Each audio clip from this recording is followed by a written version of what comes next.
So next what I want to do is add some functionality to the like and dislike button. So I'm going to go into my code editor and open up the routes inside of blog, and I'm going to create a new route for liking and disliking.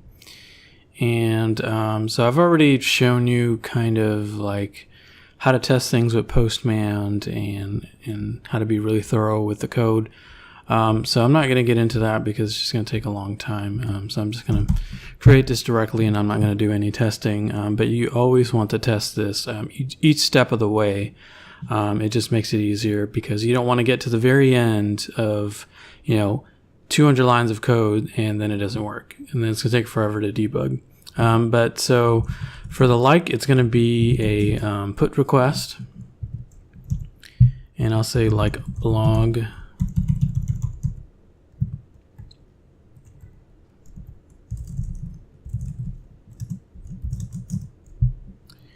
And first I'm going to check that the ID was passed because that's what I'm going to be working with. And if it wasn't the usual, I'll send a success message of false.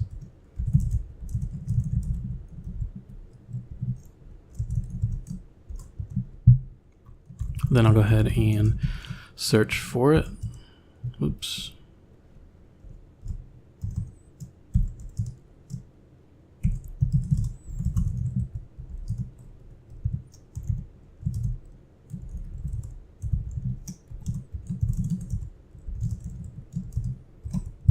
And then if there's an error, then I'll say invalid blog ID. And then if we didn't find the blog, then we'll say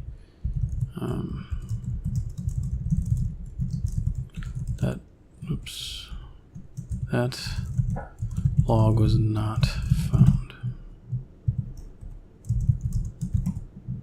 Next, what I want to do is make sure that the person liking this blog post isn't the same person that posted it. So I'm going to do what I did in a few other routes, which is find the user that's logged in using their ID.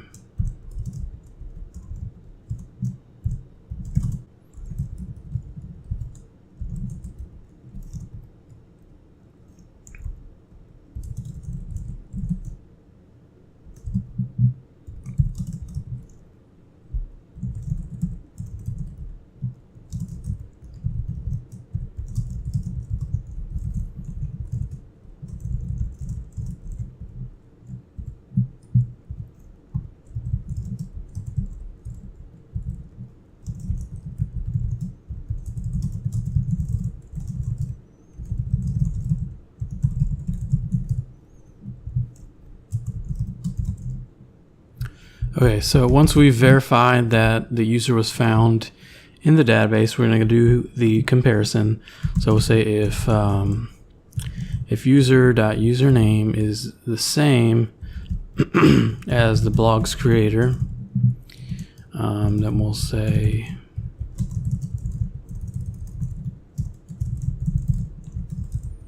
cannot like your own post. Else we'll go ahead and do the rest. Now, before we allow the user to like this post, what we need to do is check to see if they've liked it already, because we don't want to add a tally to the likes. So say we have 20 likes. We don't want to make it 21 when the user has already liked it before. Otherwise, users would be able to just spam the same post. And so what we can do is, if you remember back in the model, the blog model, the field for likes, the like by is an array. So we can check to see if the user that's liked it is already in this array. Okay. And you do that with, say, if blog.likedby includes user.username. So if that array contains the username of the current user, which is the one that posted the blog, Then we'll say res.json success false, message you already liked this post.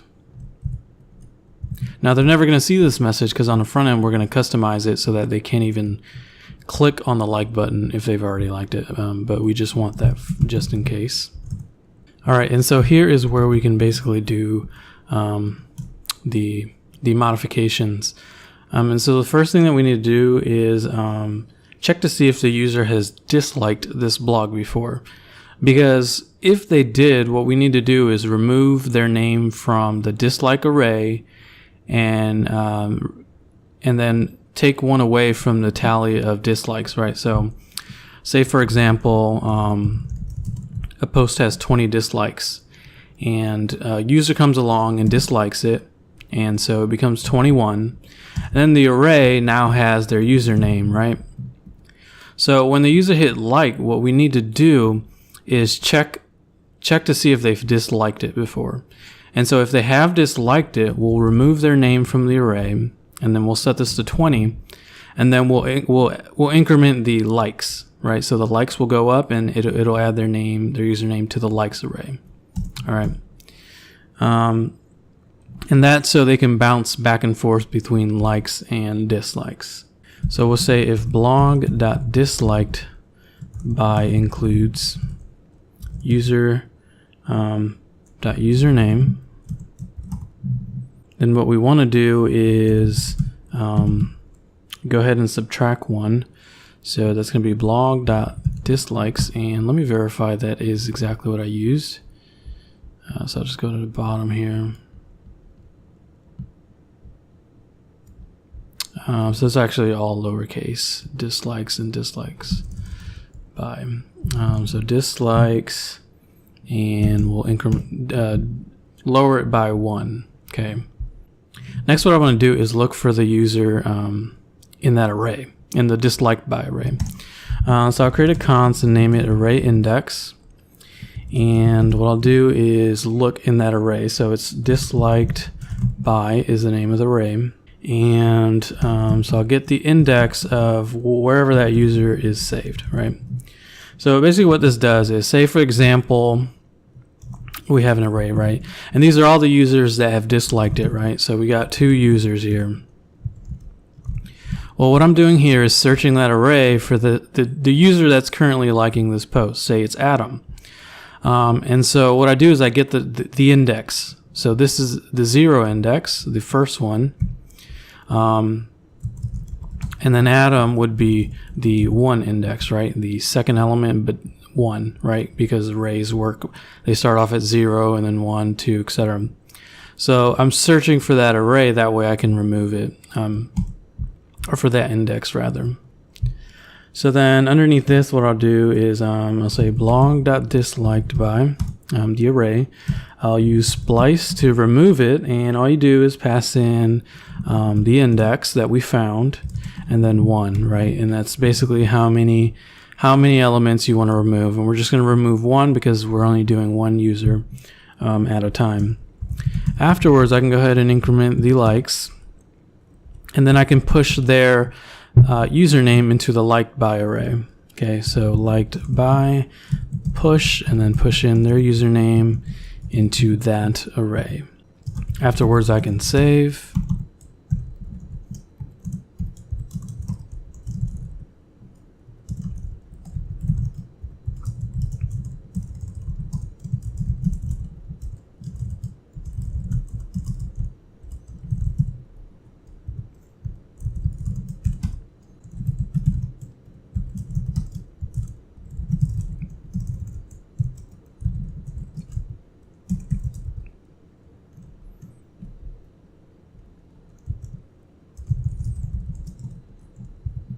Now, so we also need to configure what happens if the person who likes this has never disliked it before.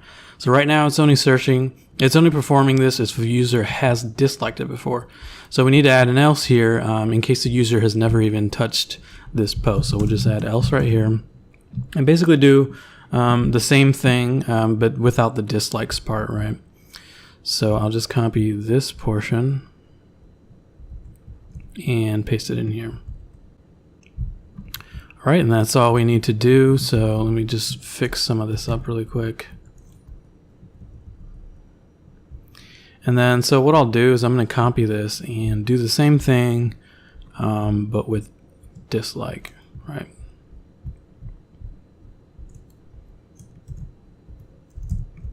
So then I'm just going to run through this really quick and change everything to dislike. Say dislike blog. Cannot dislike your own post. And actually, don't forget to also change these variables here.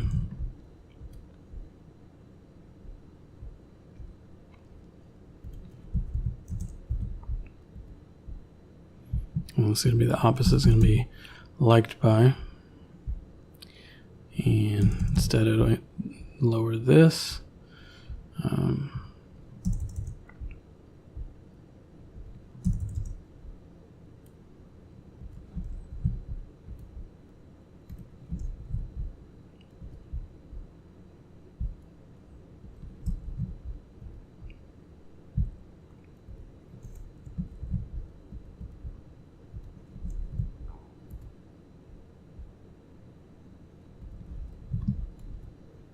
Right, awesome. So now we have both our routes set up for dislike and like.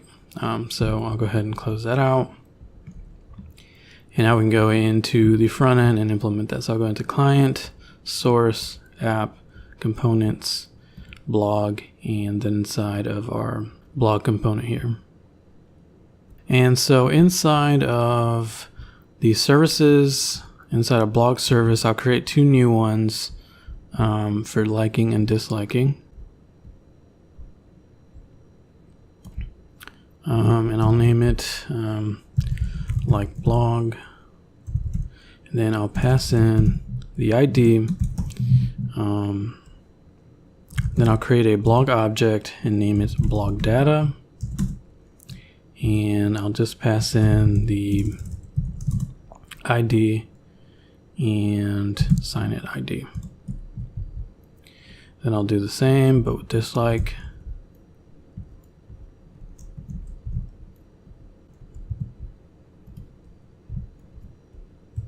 So then underneath here, I'll do return this.http.put.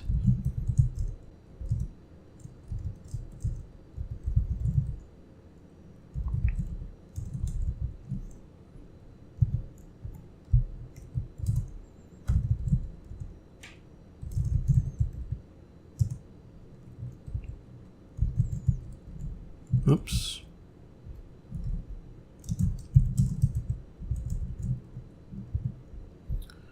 All right, and I'll just copy that and do the same thing here.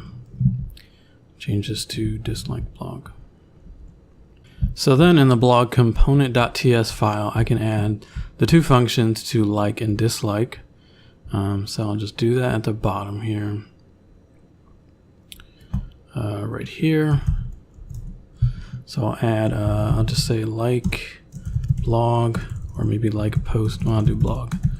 So it's going to need the ID. Then I'll pull in that service.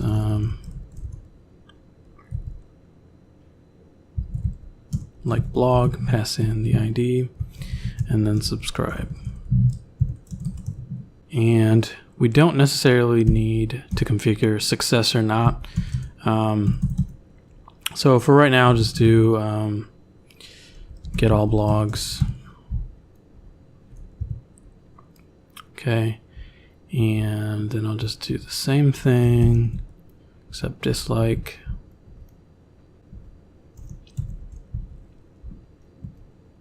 All right.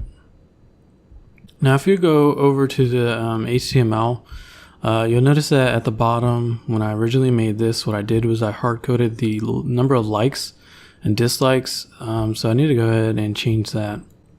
So what I can do is just replace this 21 with blog.likes and then blog.dislikes. And then I just want to verify that worked, so I'll go back, and right now I have 0 on these. Okay, now what I need to do is give functionality to these buttons. So let's see, right here at the end of the button, I had a click event. Oops. And I'll do, what was it called? It was like blog. And I'll pass in the current ID, which is blog. And actually, let me see. I can't remember if it's underscore ID or just ID, but I think I used it already before. Let me search here. Actually, I think I have it in my edit blog component. Let's see. Okay, yeah, it is underscore ID. Okay, so it should be blog.id with the underscore. All right, so let me go ahead and test this. So on the other user I have, what I'll do is I'll hit like on this button here. You'll see it increments to 1, and then I'll hit like on this one, increment it to 1. Now if I hit reload, the one like that I got from the other user is now reflected. So now what I want to do is implement the dislike. So I'll go back, and it should be right below. Yep, right here. I'll add that click event, which was dislike blog. Then I'm just going to try the same thing, hit dislike. And then you'll see, depending on which one you click, it's going to change the value of the other one. Okay, so you can't like a post and dislike it at the same time. Okay, and then if I go to my other user, you'll see, well, I'll have to hit reload. You'll see the dislike now down here. Okay, and then I can do the same thing here. Now, one thing that I want to do is users will be able to constantly click these, even if they've already liked it. Now, you can't see it, but it's sending an error message from the API saying you've already liked this post or you've already disliked this post. So what I'm going to do is not even allow the users to press this repeatedly. Just one time is all they can press it. So let's go back to the code editor and do that. So in this button, what I'll do is add a disabled property, and it'll say disable it if liked by, disliked by, and then index of, and then we'll pass in the username. So basically what this is doing is it's taking the username of the user that's currently logged in. It's checking if it's an index of this array, which is dislike by. If it is, they won't even be able to click it anymore. So I'll just go up and I'll do the same thing with the like. So right here, or actually I like to do it in the beginning here. And so I'll do blog.liked by index of username. And oh, actually I forgot. We actually have to. This spits back basically a number depending on what index it is. And so the way you want to check if it's part of the index is just adding a greater than -1. So if it's greater than -1, because remember arrays start at 0, 1, 2. So if it's greater than -1, that means it's in the array. So let me just go down to this one and do the exact same thing. So then now you should see the appropriate button disabled depending on what it is that you clicked.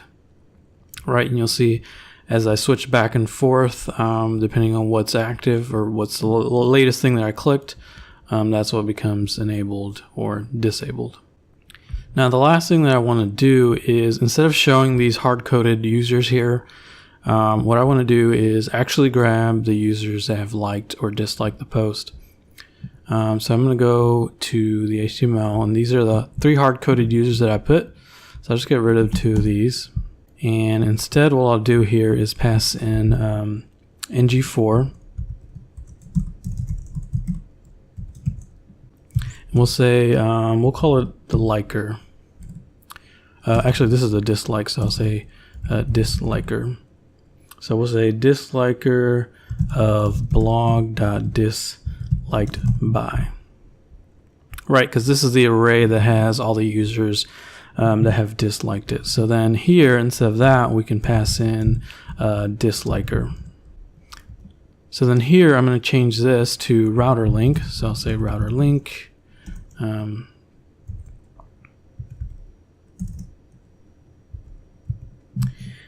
I'm gonna link to a public profile page, right? Each user is gonna have one, and then so what it's gonna be is it's gonna be a user slash whatever the username is, and we're getting that from right here. Okay, so we're passing in whatever user is the one that disliked it, and I'll show you why I'm doing that in a second. But first, let me go up and do the same thing up here.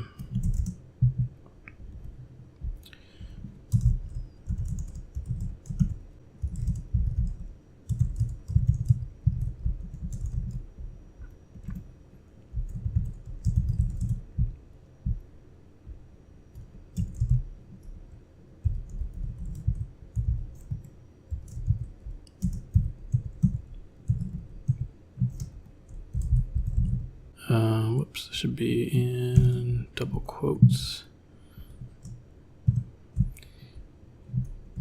Right, and then just make sure I do the same thing here.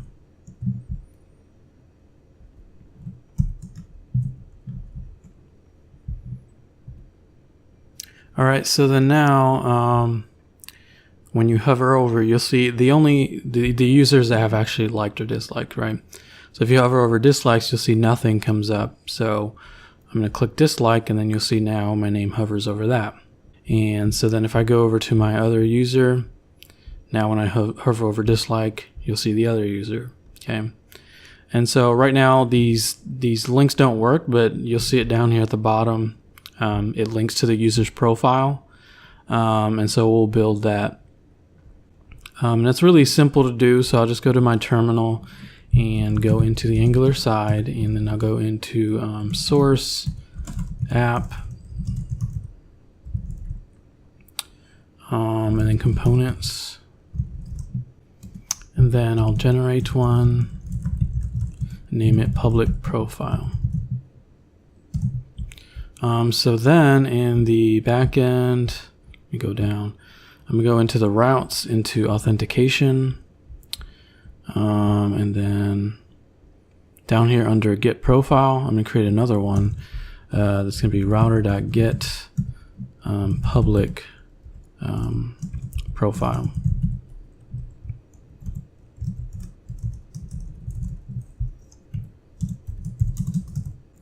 So it's going to expect the username through the params. So I'll do params.username.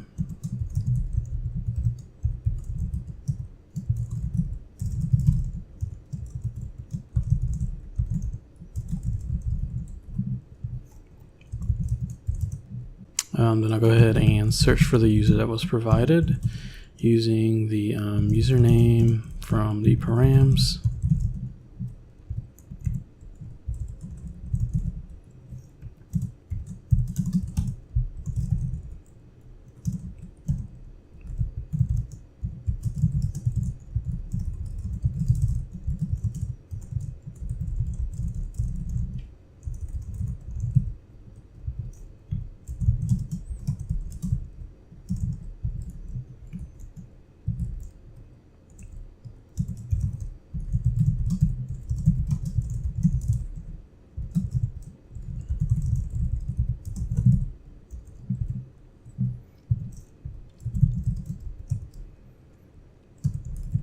Alright, so a pretty simple route here. I'm just gonna fetch the user and send it back.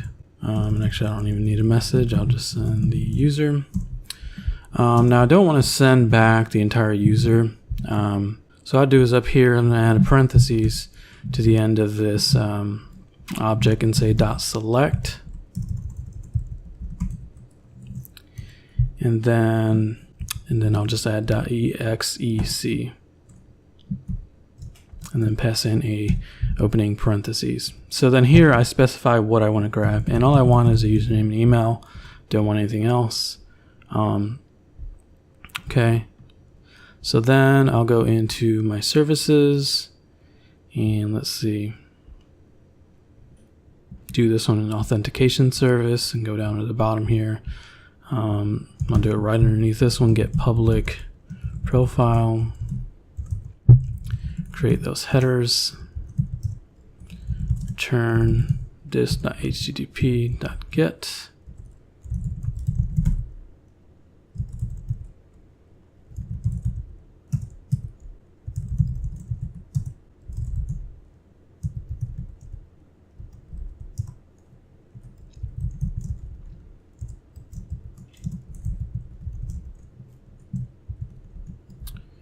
Okay, and then I can go into my routes first, so I can add that one there. Nope, wrong file. Here we go. So let me import that first. Let's see, I'll do it under my profile component. Let's say public profile component from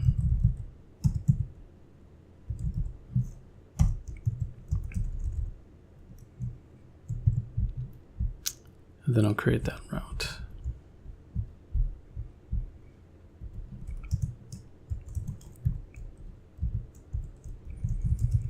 And I'll do user followed by the username.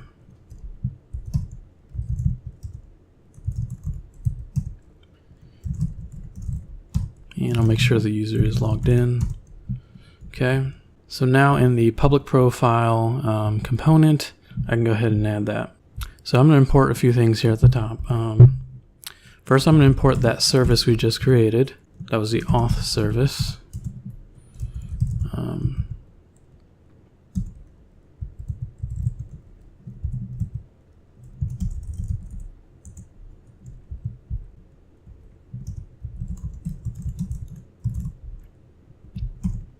And then I'm also going to import the Angular 2 router along with activated route, so I can get the URL.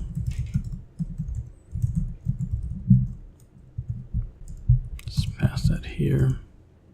Whoops, this should be route, not router. And actually just realized I'm not going to need the actual router, just the activated route. When the page loads, what I'll do is similar to what I did in a couple other videos. I'm going to create the current URL, and then I'm going to grab that. So current URL equals this.activatedroute.snapshot.params. And then I'll go ahead and use a service. So I'll service.getPublicProfile, and then pass in the current URL.username.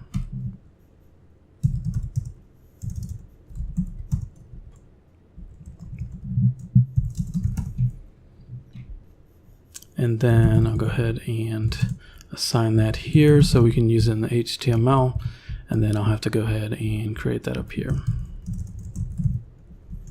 All right, and then actually I have to go back, and I forgot to pass this into parameters of the service. So let's see, auth service, it's going to be expecting a username. So then right here, I'll go ahead and pass that in. So I'll do plus username, comma, options. All right, and then now I just need to implement this all in the public profile HTML. So I'm going to create a, I'll create my header, my h1 tag here. I'll say page header, public profile. I'll just create a list here.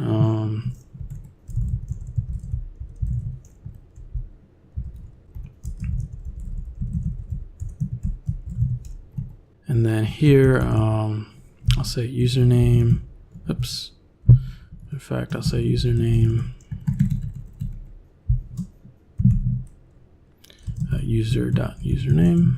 And then I'll say email. Okay, and then actually I'm going to change this a little bit here. And instead what I'll do here is I'll just get rid of this. Just add two separate. I'll just say username, email. Then at the bottom here, I'll say this.username, this.email.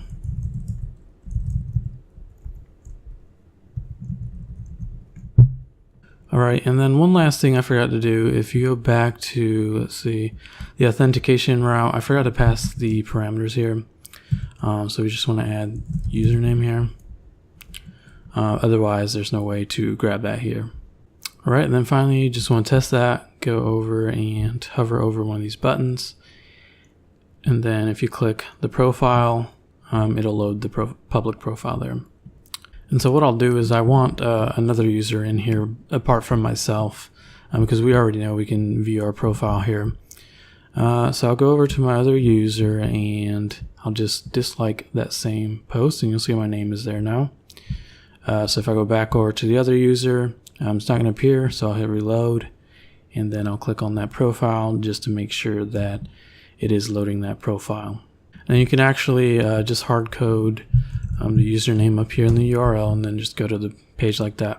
Now, one last thing I want to configure is if you put in an invalid username, it just freaks out and gives you this huge error over here.